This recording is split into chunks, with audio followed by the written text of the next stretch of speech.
Bonjour à tous, j'espère que vous allez excellemment bien. Et aujourd'hui, on se retrouve pour parler de MotoGP avec le Grand Prix d'Autriche. On va faire le débrief de ce Grand Prix d'Autriche qui a eu lieu dimanche. Je noterai notamment le Grand Prix. Je parlerai des bleus, des pilotes au top, des pilotes flop, d'un Grand Prix qui a été complètement dingue dans les 2 derniers tours, enfin dans les 5 derniers tours, pardon, plutôt. C'est vrai que 2 derniers tours, certains pilotes sont restés avec les slicks, d'autres avec des pneus pluie. Malgré le panneau flag to flag, c'est toujours...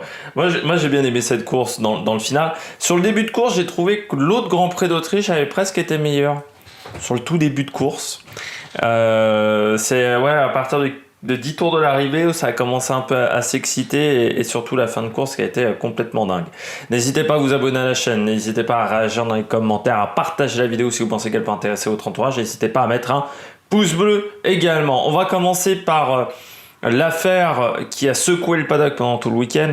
La semaine dernière, c'était la retraite de Rossi. J'en ai pas parlé dans la vidéo de la semaine dernière de la retraite de Rossi, mais je pense faire une vidéo sur Rossi.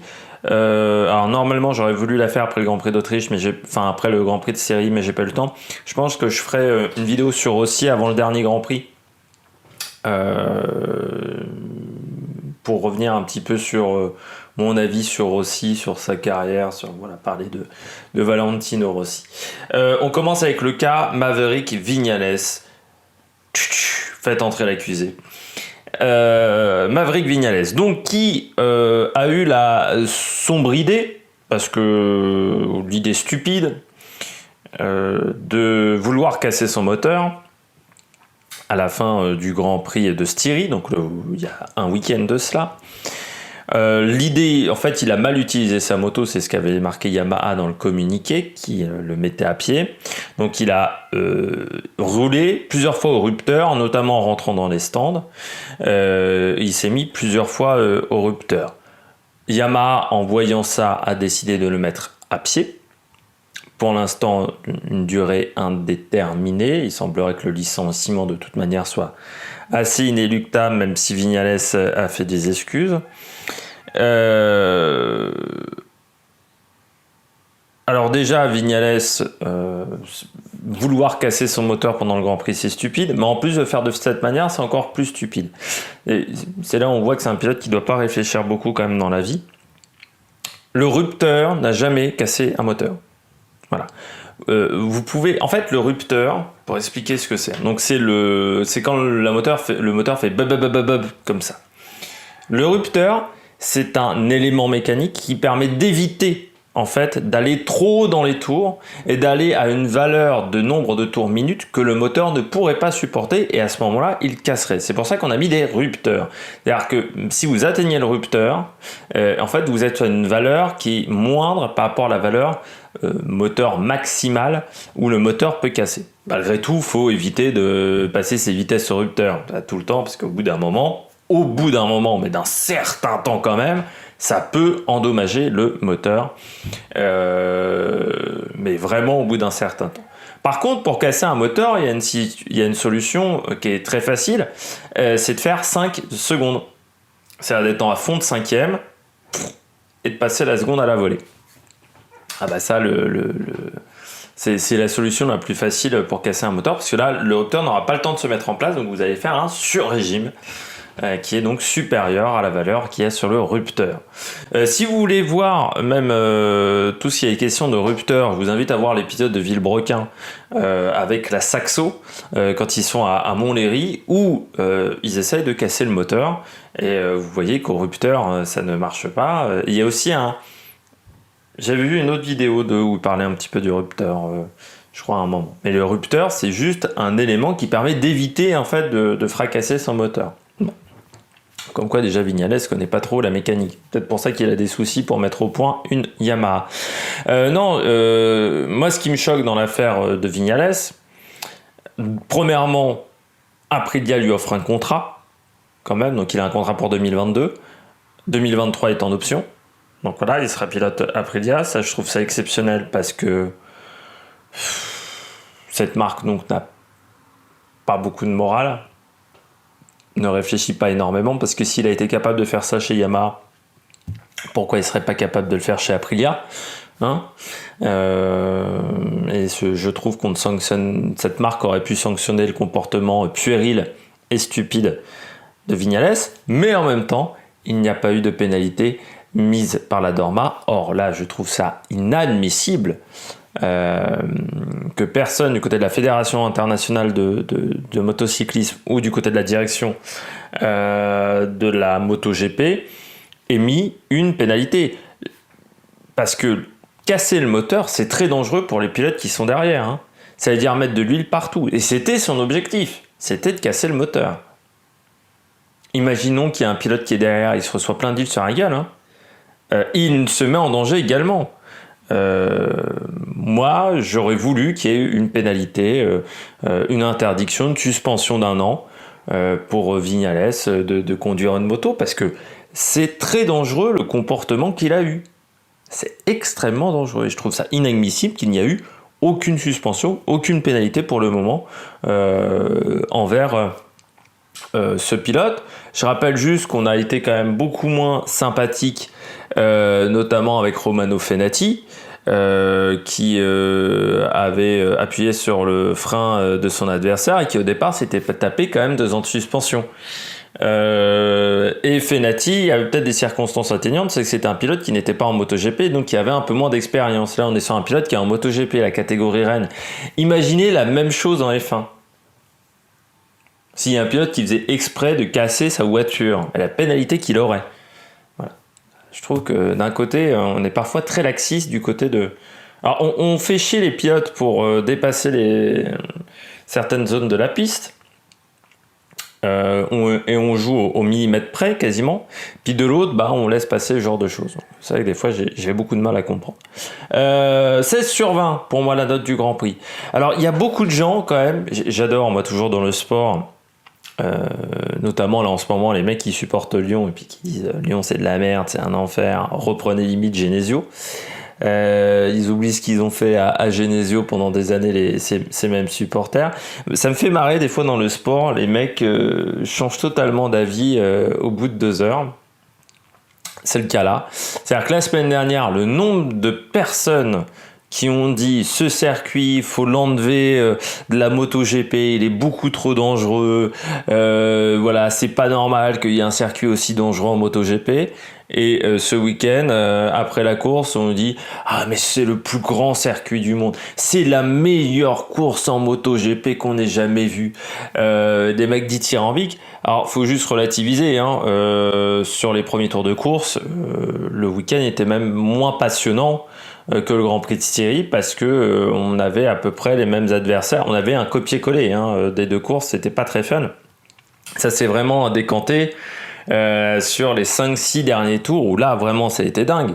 C'est pour ça que je mets 16 sur 20. C'est un bon Grand Prix, mais moi il m'a manqué quand même du spectacle pendant un moment de la course. Il y a un moment de la course où il se passe pas grand chose quand même sur ce Grand Prix. Donc c'est pour ça que je mets 16 sur 20. Certes le final est bien, mais il y a eu un pourcentage pas non plus étonnant. C'est pour ça que je mets pas de meilleure note, parce que pour moi pour avoir une meilleure note il aurait fallu que tout le Grand Prix soit aussi spectaculaire. Et ce n'était pas le cas sur ce Grand Prix d'Autriche. On passe tout de suite au bilan des Bleus. Du côté du bilan des Bleus, je commence avec Fabio Quartararo. C'est pas si mal. Ça va être le résumé de son week-end. C'est pas si mal du côté de Fabio Quartararo, qui s'en sort bien quand même sur ce Grand Prix. Il finit 7ème. On sait qu'il aime pas trop la pluie, il aime encore moins les conditions changeantes. Ça, c'est vrai que c'est un truc qu'il aime vraiment pas. Les conditions changeantes, il a jamais aimé ça. Ça a toujours été pour lui un gros problème. Là, aujourd'hui, il a été solide, il a été intelligent dans sa manière de faire. Il n'a pas pris de risques. Ça, je crois que c'est vraiment très important. C'est-à-dire qu'il n'a pas essayé de prendre des risques à tout va, ce qu'auraient pu faire certains pilotes qu'on a connus à une époque, c'est-à-dire de tenter le diable vraiment pour s'accrocher. Non, il s'est dit, j'ai des points d'avance aujourd'hui, j'ai 2 grands prix d'avance. eh bien il faut que je conserve au moins un maximum de points à la fin de ce Grand Prix. Donc voilà, je vais pas prendre de risque, je vais prendre les pneus pour le mouiller, voilà, et puis je vais tenter de faire ma remontée tranquillement. Il finit 7ème, bon voilà, pas très loin d'Iker Lecuona, hein, le dernier secteur a été complètement dingue parce qu'il y a plein de pilotes qui ont dépassé des dizaines et des dizaines de motos, notamment Luca Marini. Et du côté de Fabio Quartararo, je crois que c'était un Grand Prix solide encore une fois. Donc un mal pour un bien. J'ai envie de dire que la situation est pas si mal que ça au final, même s'il est que 7ème du Grand Prix. Bon, pour l'instant, il s'en sort bien. Et puis, derrière lui, la situation se décante quand même un petit peu. Hein. Déjà, il a toujours plus de 2 Grands Prix d'avance, mais il sait vraiment qui sont ses 3 adversaires pour le championnat. On sait qu'il y aura Zarco, il y aura Joan Mir, très clairement, et puis Nadia. Ça se jouera entre ces 3-là, ces 3 adversaires-là, mais qui devront quand même reprendre 50 points, ce qui ne sera pas si facile, surtout que il ne reste plus tant que ça de Grands Prix. Pour le moment, donc il va falloir cravacher sévère pour tous ces pilotes. Je continue du côté des Français avec Johan Zarco. Dommage. Les 2 courses en Autriche, on pourra dire quand même très frustrant parce que le week-end dernier, bon, son équipier gagne et puis lui, il finit quand même un petit peu loin. Et puis ce week-end, là encore, la chute au même virage qu'en warm-up. Il perd très vite l'avant, un peu plus tard, mais dans le point de corde. Mais je l'ai jamais senti hyper à l'aise avec la moto sur ce Grand Prix-là. C'est-à-dire que même s'il était devant, je le voyais, j'avais pas l'impression d'avoir le même pilotage que d'habitude chez Johan Zarco, et je m'étais même fait la réflexion pendant la course, au bout de 5-6 tours, je me suis dit, quand même, il force beaucoup, je trouve, il est vraiment pas à l'aise, quoi. Tu sentais pas le pilote comme habituellement.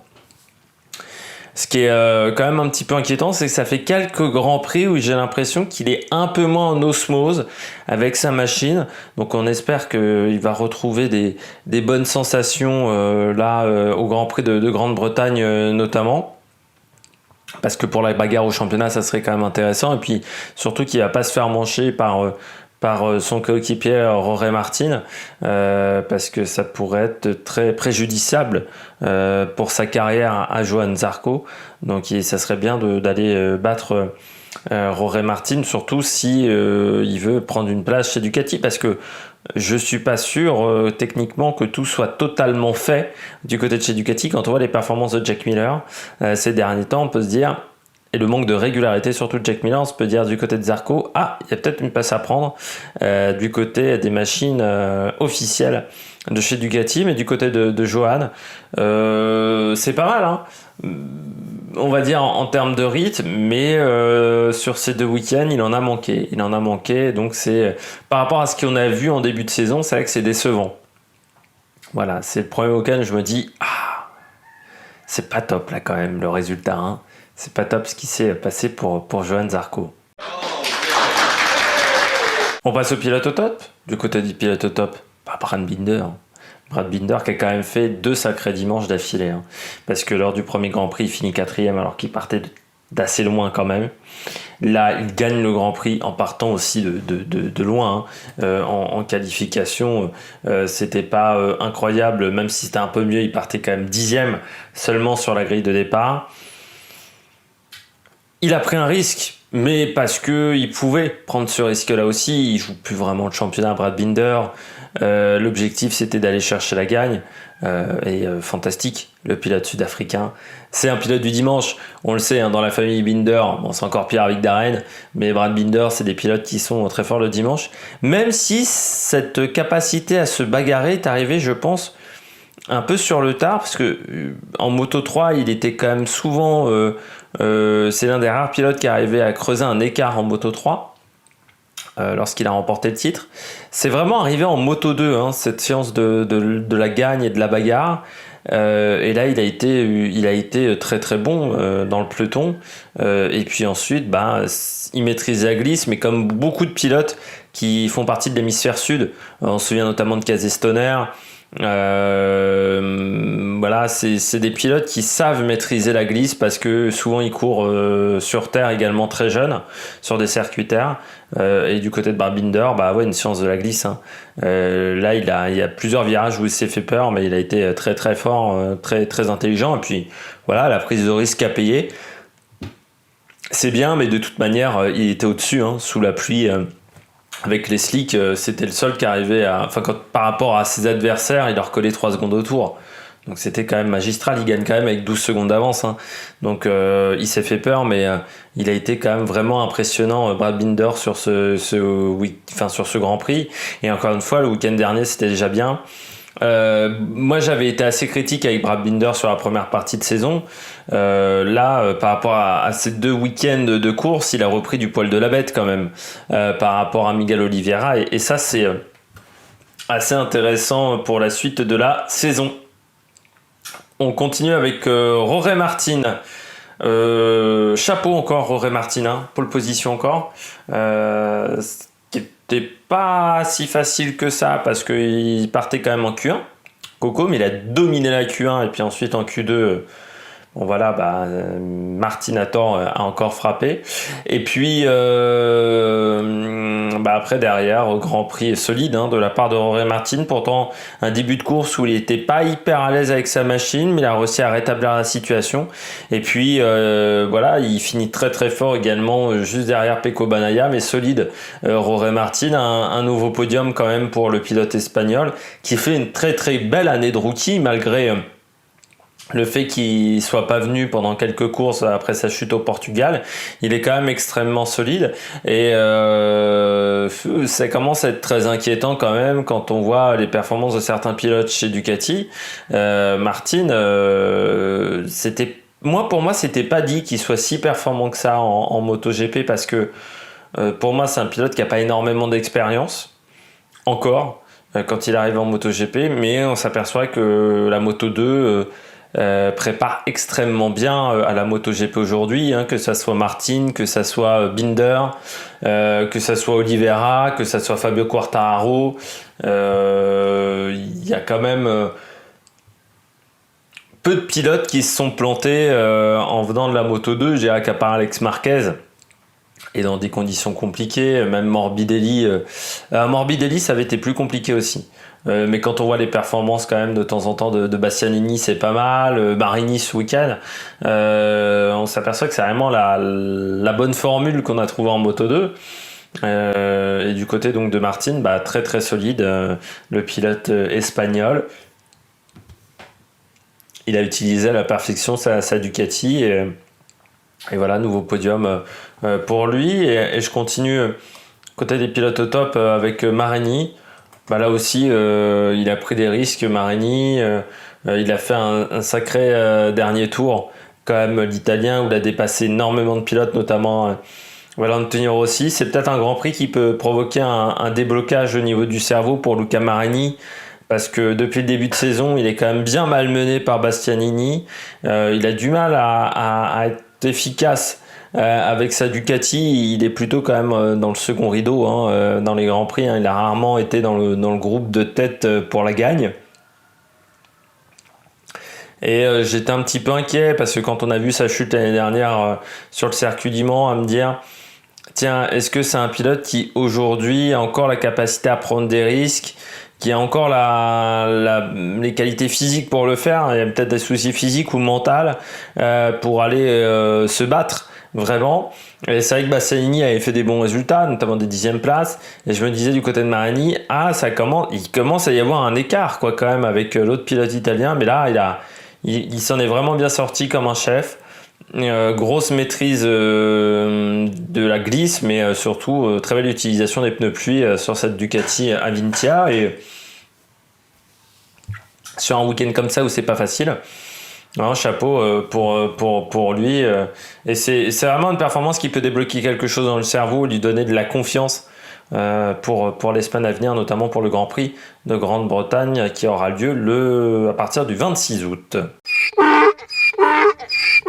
On passe au bonnet d'âne. Je commence par Alex Rins, 14e du Grand Prix, assez loin aussi en qualification où il n'arrive pas à se qualifier en Q2. Où est passé Alex Rins? Le Alex Rins d'il y a 2 ans. C'est déjà l'année dernière, le début de saison lui a coûté quand même très cher au final. Je pense que le fait que son coéquipier gagnait le titre, ça a été dur. Mais quand même, là, on s'attendait à la saison peut-être du grand retour, enfin du retour d'Alex Rins, tu vois, qui aurait eu la niaque, qui aurait eu beaucoup d'envie. Et au final, c'est déçu par son niveau de performance, quoi. Il finit à 33 secondes. Pas dans le bon paquet pendant tout le Grand Prix, pas dans le bon rythme pendant tout le Grand Prix. Ouais. Il y a quand même un écart avec Johan Mir qui est énorme au niveau du classement du championnat pilote. Il va falloir retrouver des bonnes sensations là, dans les semaines à venir pour Alex Rins parce que sinon là, vraiment la situation va vraiment se compliquer, surtout pour les contrats au bout d'un moment parce que Suzuki a besoin d'avoir 2 pilotes très performants et aujourd'hui ils en ont un et il y a un vrai écart de performance entre les 2 pilotes, donc il va falloir vraiment retrouver des sensations pour Alex Rins. Beaucoup trop d'abandon également cette saison. C'est encore une année compliquée pour Alex Rins et c'est la 2e d'affilée, donc lui qu'on voyait comme un futur grand après sa saison 2019, la situation commence vraiment à se compliquer. Paul Espargaro, qui ne marque pas de points, 16e, mais qui n'a jamais été dans le coup non plus, largué par Marc Marquez. Et surtout largué par Nakagami et Alex Marquez aussi. Hein. C'est ça qui est plus inquiétant. Ça a été le dernier pilote Honda quasiment sur beaucoup de séances. Ça commence il est sur une mauvaise passe, je trouve. Paul Espargaro, ça y a une période où j'ai l'impression qu'il n'a plus trop envie de se battre. Et ça m'inquiète beaucoup pour le pilote espagnol parce que j'ai l'impression qu'aujourd'hui il a un peu baissé les bras, tout simplement, par rapport à la situation chez Honda. Je trouve ça triste parce que Marc Marquez est en train de le manger. Et on sait que Marc Marquez, il en a broyé des équipiers quand même assez régulièrement. Et puis c'est surtout que, voilà, encore une fois, quand on voit la performance le niveau de performance de Nakagami ou d'Alex Marquez, il est derrière. Donc quand vous êtes derrière 2 pilotes qui sont dans une équipe satellite, c'est encore plus inquiétant. Et pourtant, il est derrière son équipier, alors que son équipier a chuté quand même pendant le Grand Prix. Et là aussi, il n'y a rien qui a fonctionné pour Paul Espargaro. Il n'y a pas de confiance dans la machine. Et puis, je pense qu'il y a un pilote aussi qui est en train de dégoupiller sévère quand même au niveau performance. Et ça m'inquiète énormément. Et puis, je termine avec il y a Miguel Oliveira avant. Là aussi, 2 grands prix compliqués quand même pour Miguel Oliveira, 2 abandons d'affilée pour lui qui était sur une belle série et il se retrouve désormais à ce que le championnat pilote ça soit compliqué pour le titre du côté de Miguel Oliveira. Dommage cette inconstance également du côté du pilote portugais qui avait pas très bien débuté la saison, qui s'était bien rattrapé notamment à partir du Grand Prix d'Espagne, Grand Prix de France, tous ces courses-là. Et puis là, Styrie, Autriche, ça fait 2 résultats blancs, c'est beaucoup. Et il y aura, de toute façon, KTM cette année, il y aura beaucoup de choses à dire parce que pour moi, ils n'ont pas totalement réussi à confirmer ce qu'ils avaient fait l'année dernière. Et c'est un petit peu frustrant parce qu'on pensait qu'ils étaient vraiment sur le bon chemin. Et puis même dans leur gestion un petit peu amateur, notamment de l'arrivée de Raúl Fernandez, voilà, il y a quelques trucs qui me font tiquer cette année avec KTM et je trouve que le résultat pour le moment sur quasiment les 2 premiers tiers de la saison est assez moyen du côté de l'équipe, de constructeur autrichien. Puis je termine avec Jack Miller. Un peu comme Marquez ces derniers temps, beaucoup de chutes pour le pilote australien, beaucoup d'erreurs. Et puis là, ce week-end, pas de rythme du côté de Jack Miller. C'est ça qui est surtout problématique. Pas de rythme du tout. 11e simplement du Grand Prix, alors que c'est le type de circuit avec des conditions changeantes. C'est vraiment des conditions qu'il affectionne normalement. Très loin quand même de Pecco Bagnaia, très loin de tous les pilotes en termes de rythme, même Zarco, très loin de Martin. C'est là aussi très inquiétant derrière Marini sur ce Grand Prix, pas beaucoup plus performant que Bastianini. C'était quasiment le dernier pilote Ducati sur ce week-end. C'est ça qui est vraiment très inquiétant pour Jack Miller. Il va falloir vraiment qu'il retrouve des sensations sur sa machine, qu'il se remette la tête à l'endroit. parce que sinon ça va être très compliqué pour lui dans les semaines à venir et il sera certainement sur la sellette. On passe au classement. Je commence par le classement pilote. Quartararo en tête, donc avec une cinquantaine de points d'avance sur Bagnaia et Joan Mir qui sont tous les deux à égalité avec 134 points. On retrouve ensuite Johan Zarco 132 points, puis Brad Binder avec 98 points qui est passé devant Viñales, puis on retrouve Oliveira, Espargaro, Jorge Martin, premier débutant, 10e.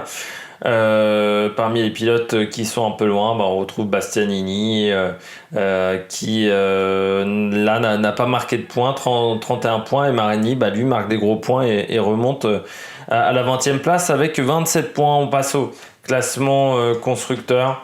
Du côté du classement constructeur, c'est Ducati qui est en tête devant Yamaha. Le fait de ne pas avoir Viñales pose quand même un petit peu un problème, je pense, du côté de Yamaha. On retrouve ensuite KTM qui fait la bonne opération de ce week-end, qui passe devant Suzuki grâce à cette victoire, puis Honda et Aprilia qui ferment toujours à la marche. Du côté du classement par équipe, eh bien c'est le team officiel Yamaha qui est en tête, qui garde quand même énormément d'avance sur l'équipe Ducati. On retrouve ensuite Pramac qui vient de passer le cap des 200 points, puis KTM, Suzuki, Honda, LCR, Aprilia et le SRT qui l'année prochaine perdra son sponsor Petronas et qui est simplement 9e avec 68 points. Saison quand même très compliquée pour le team malaisien.